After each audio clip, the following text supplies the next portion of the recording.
Okay, so if you're new to Amharic or Giz or Tigrinya, uh, the good news is most of the sounds you're already familiar with it. There's just a few sounds that may be new to you or may be hard to you. We will review those, but there's a range of sounds that could be produced, and that's the beautiful thing about Giz, covering a wide variety of sounds.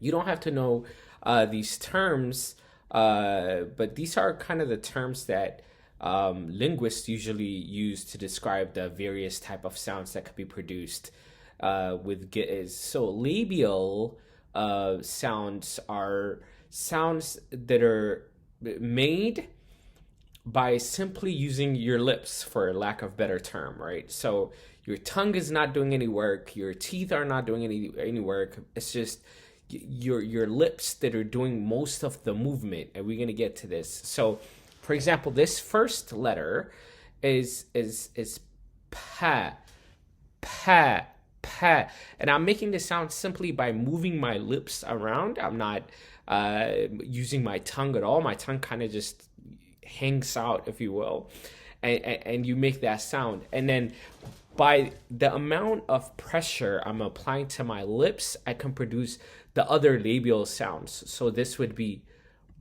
ba, ba. Notice the sounds are produced in the same area of the mouth.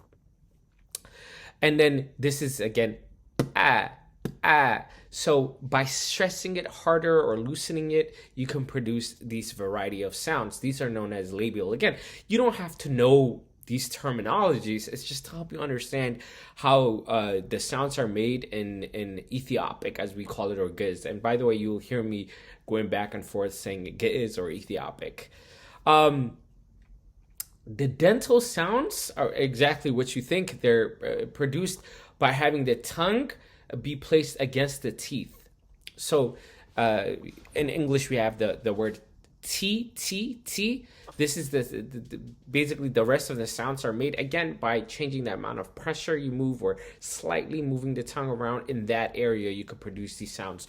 So these are sounds like ta, ta, ta, da, da, ta. Notice I'm producing all these sounds simply by having the tongue rest upon the teeth. This is why we call them dental sounds. So this is ta, da, ta. Again, all the tongue resting upon the teeth.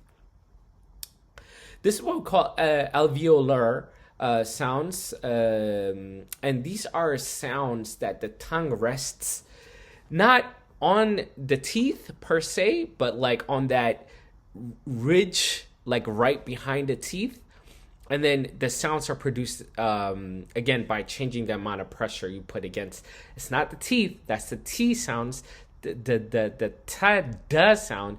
But these are sounds that are right behind it. There's a little kind of ridge on it, and then you rest the tongue there, and changing the pressure, you can make sounds like sa, za, ra.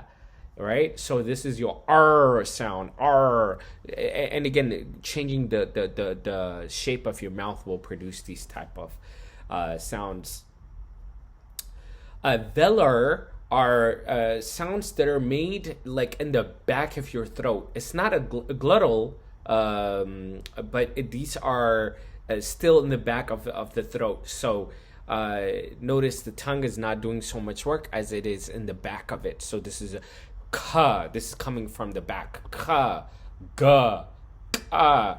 Ka is a difficult one for non-Amharic and Giz and Tigrinya speakers, but you'll get a hang of it. And glottal sounds are again